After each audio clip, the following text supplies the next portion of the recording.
Hey guys, what's up? It's Rob here from the Hot and Heavy Show. I cannot believe I'm about to say this, but I am joined by David Simonich from Signs of the Swarm ahead of their Aussie tour with Born of Osiris in March. So, how are you going? I'm doing great, man. It's an ugly, rainy day out in Pittsburgh, but I'm glad to be here and able to talk about the show coming up. Hell yeah. So, reviews from the last run described the pit as a war zone and called you one of Deathcore's most ferocious live bands. When you walk out on stage and see chaos instantly erupt, what flips in your head is like adrenaline, control, instinct, like, Yeah, I think it's whenever I walk out and I see that kind of crazy ruckus, I kind of just get excited because I know it's going to be a good time. I remember the last time we were in Australia, there was a lot of pit warriors out there, and it was a really good time. Um, I know that a lot of people are very excited for us to return. I did a couple other interviews, and um, some people were explaining that they were there, and they were like, "I can't believe it was the heaviest shit I've ever seen." So I'm ready to bring some American deathcore to Australia. 100% thank you for coming back. So you're sharing the run with Born of Osiris, who bring a very technical and precision performance. Does that dynamic make you sharpen your performance, or do you learn, or I mean, do you lean even harder into like raw hostility just to create that contrast?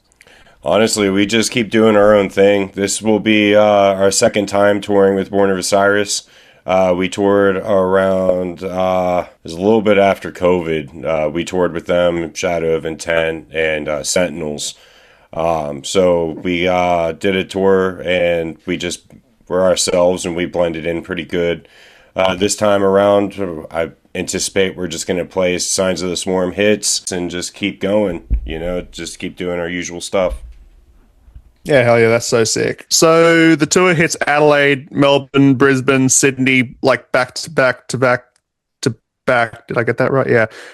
Even though even though deathcore vocals require a lot of technique to ensure there's no damage done, is there any ritual that you plan on following to keep your voice in pristine condition for a full set, like 4 nights in a row, compared to your other tours?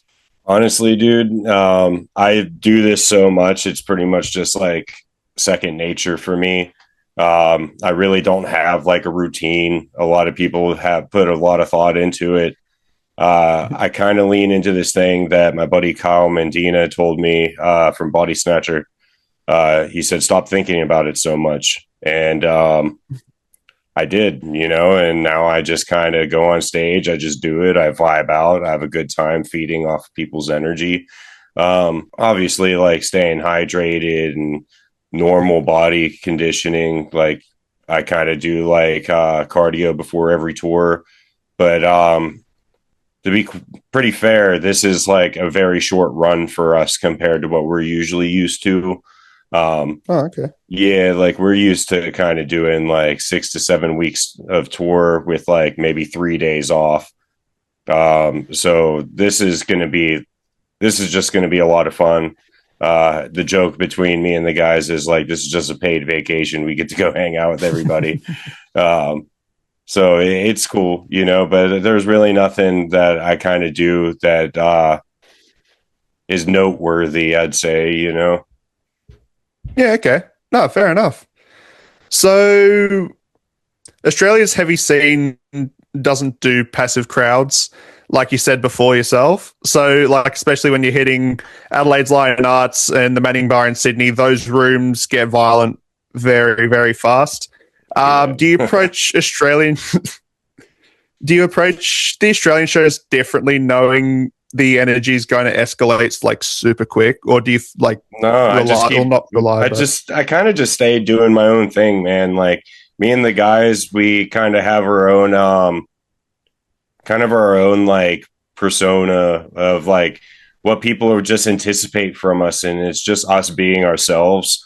We try not to like, we try not to change the formula, if that makes sense. Like, because like if people are going absolutely buck wild, like you might hear me say like, I want to fight for my fucking life. And then, but like Signs of the Swarm shows usually get crazy, and we're anticipating that, the Australian community is going to go crazy whenever we return.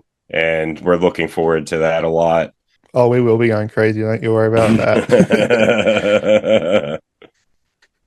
So, also with the modern scene, we've had so no, sorry. So we've had a rise in modern deathcore, like from Whitechapel, Thy Art, Carnifex, Suicide Silence in the early thousand scene to now we have like countless deathcore bands like Lorna Shore, yourselves, Slaughter to Prevail, Chelsea Grin, Paleface, Shadow of Intent, and you're all paving the way.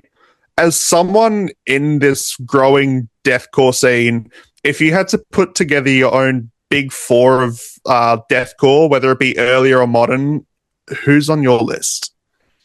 Just like out of favorites, Yeah. I would have to say my number one is absolutely Whitechapel. I love the band. I love their music. I'm lucky enough to say that they're my friends.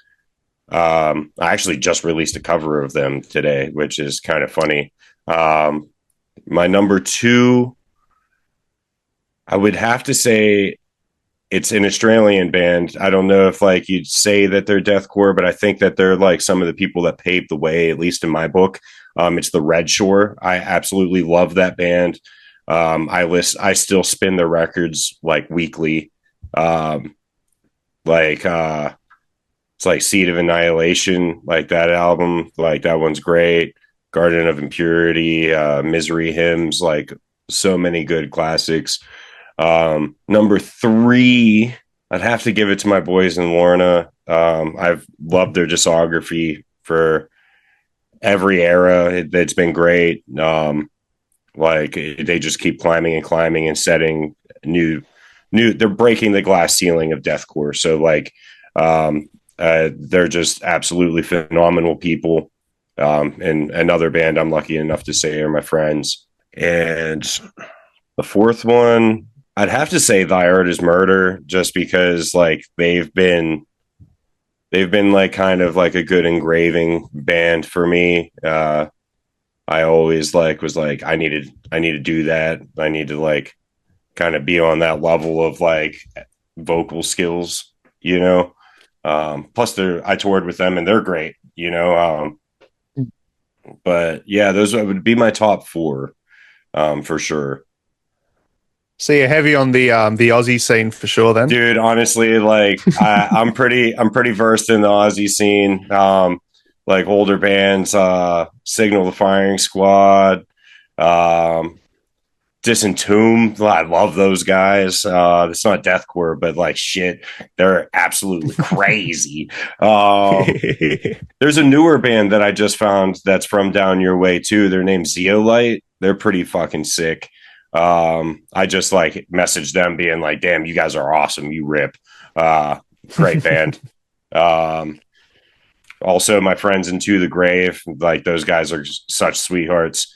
But yeah, I love Aussie music, bro. You guys are just so pissed. I feel that, man. Yeah, we love To the Grave are hot and heavy as well. So you're celebrating a decade of Signs of the Swarm while coming off a completely sold out US tour. When you look at where the band was when you joined versus now, what's the biggest internal change fans might not see from the outside? From whenever I first joined, the biggest change is me and Bobby kind of taking the bull by the horns with like the writing of the records. We kind of like build the foundation and have the other band members kind of like help us out, like shaping it out. That's been a thing since after Vital Deprivation. It's been primarily Bobby Crow and myself etching out songs, coming up with everything. I feel like that's like the biggest thing that changed throughout like time, where like we started seeing like things stack up pretty good. And and that's really not that public. People don't see the growing pains either. Like, as every time like we're like we grow and we get bigger, we're just like, damn, like we're not as pro as we thought. You know, there's always a new challenge in different echelons of like growing in the industry, I guess is the best way to put it. A funny joke is like we're like the joke is like we're green to being pro, you know. We're so used to just being like, fuck you, we're going to do it how we want, you know what I mean, to like still keeping that attitude but being like, well, this is why we don't want to do this, you know. Kind of being more I don't want to say polite, but just more professional about how we present ourselves, you know.